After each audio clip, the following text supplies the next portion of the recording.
Hey guys, very recently we've been shooting some videos that we've been lighting with a big natural window, which is how I know a lot of you are shooting your vlogs. But we also ran into some issues.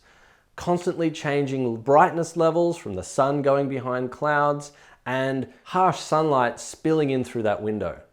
And if you've been facing these problems, we've come up with a couple of solutions that just might help you.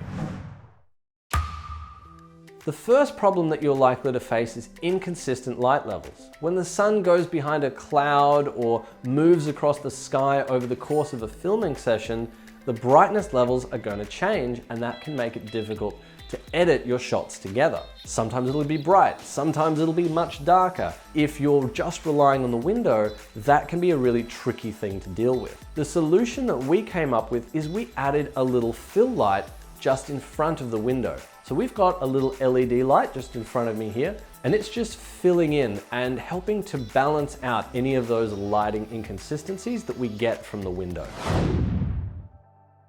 The second problem that we've faced is harsh direct sunlight spilling in through that window at certain times of day. Now, if you just have to shoot and you can't schedule around that sunlight, there are a few things that you can do.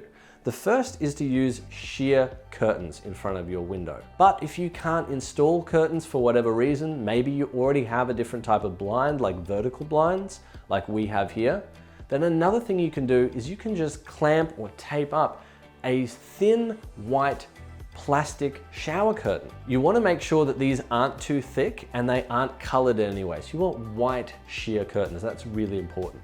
This shower curtain will act as a natural diffuser. It's going to soften that light coming in through the window, and it's going to even everything out beautifully, leaving you with a much, much nicer image. Thanks for watching, guys. I hope you enjoyed those couple of quick tips, and I hope that you found them useful. Thanks for watching, guys. See you next time.